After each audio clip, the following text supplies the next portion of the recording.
Boa noite, eu sou o Raul Eu sou o Lucas.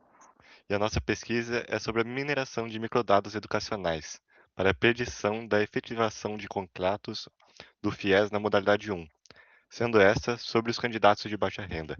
A nossa pesquisa abrange os anos de 2019 a 2021, com a área ACM-CCS sendo a de aprendizado de máquina supervisionado por classificação, e o nosso professor orientador é o André Luiz Schwartz. Contextualizando o nosso ponto de partida, o ensino superior privado tem grande influência no Brasil, sendo que 79,3% das matrículas são em instituições privadas. Então, políticas sociais de financiamento estudantil, como o FIES, são relevantes para o acesso ao ensino superior. E na literatura, o foco consiste em olhar a inadimplência e evasão dos candidatos. Então, nós desejamos observar essa parte pouco explorada, a contratação do financiamento estudantil, e então olhar as variáveis que colaboram para melhor predizer o perfil dos candidatos que assinam um contrato, e então desenvolver um modelo de aprendizado de máquina eficaz.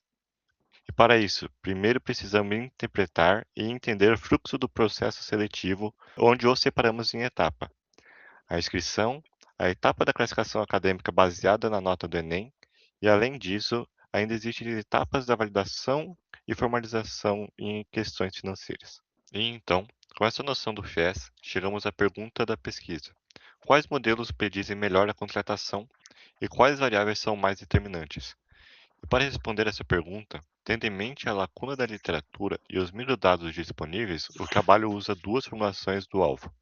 A primeira é a abordagem binária, olhando quem já está pré-selecionado, sendo entre os não contratados e os contratados, pois aqui o foco é a etapa contratual, ou seja, estamos comparando quem enfatizou o contrato ou não. A segunda formulação é a abordagem ternária, que inclui lista de espera, não contratado e contratado. Essa visão é mais ampla porque recoloca a barreira acadêmica no problema. Agora o modelo precisa distinguir três situações: quem ficou retido na lista de espera, quem avançou mas não contratou e quem formalizou o contrato. Essa diferença é importante porque mudar o alvo muda o problema computacional. Não é só uma mudança de tabela, é uma mudança na interpretação do fluxo seletivo. Foram usados dois modelos de aprendizado de máquina. O primeiro é a regressão logística, usado como linha de base. É um modelo paramétrico que estima a probabilidade de uma classe. No caso binário, ela estima a probabilidade de contratação. A vantagem dela é ser mais simples e servir como linha de base. Se um modelo mais complexo não superar a regressão logística, talvez a complexidade não se justifique. O segundo modelo é a árvore de decisão, a qual divide os dados por cortes sucessivos. Por exemplo, renda menor que certo valor. Aqui, a vantagem é capturar relações não lineares e gerar regras interpretáveis. E, em cada modelo, passamos por testes de predição em torno das variáveis selecionadas e tamanho da árvore. E então escolher aquele que mais estava consistente nas métricas, e isso pode ser visto na apêndice do artigo.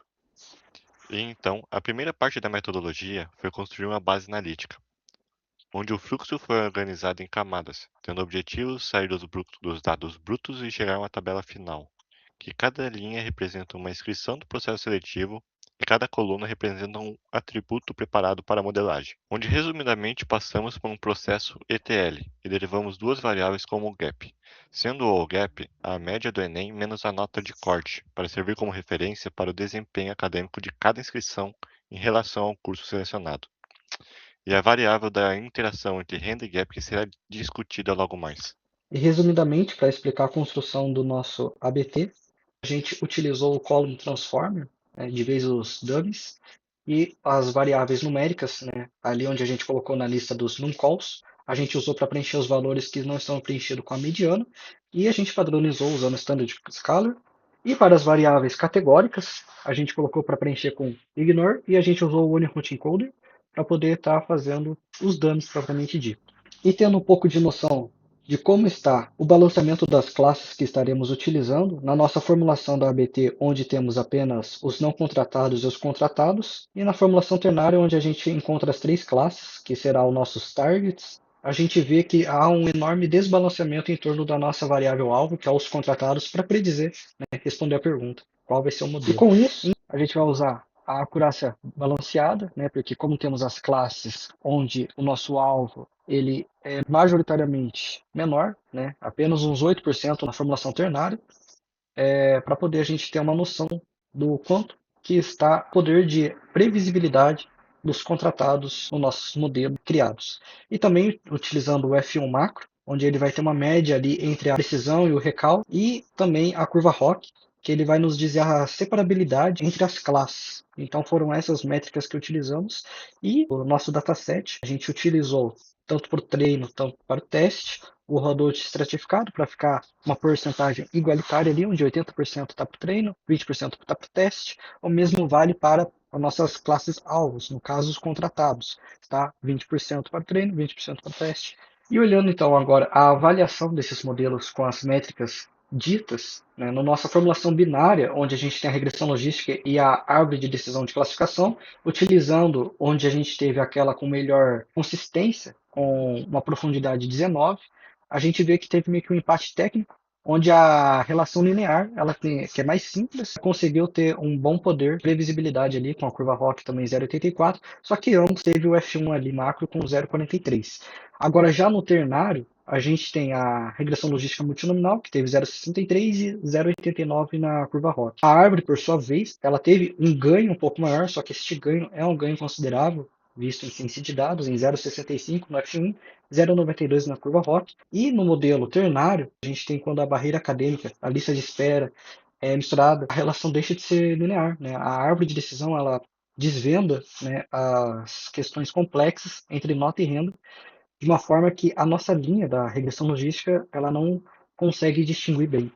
E aqui, só tendo uma noção dos níveis de importância das variáveis vistas na árvore de decisão de classificação no modelo binário e ternário, a gente tem a de maiores importâncias no binário, onde a gente está olhando para os pré-selecionados. A gente tem ali junto a opção de curso, né?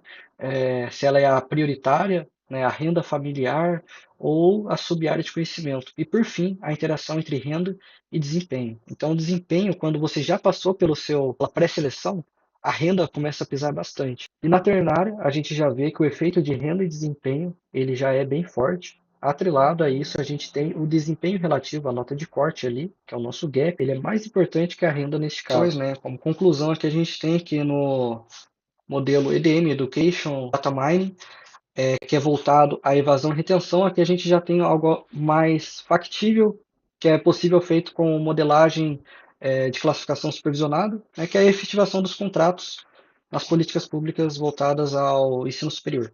E também a interpretação concisa de variáveis que elas não são tão bem descritas nos dicionários. O outro ponto é a desconstrução do fluxo seletivo, a interpretação de como ocorre o processo desde a sua formalização da sua inscrição até a sua efetuação do contrato, e também o repositório ser reprodutível com os dados, os microdados abertos. E para pesquisas futuras, ele pode tá sendo utilizado para poder estar gerando novas ABTs, aprofundando nas modelagens. Então é isso, esse foi a nossa pesquisa, o nosso artigo, e obrigado pela atenção, até mais.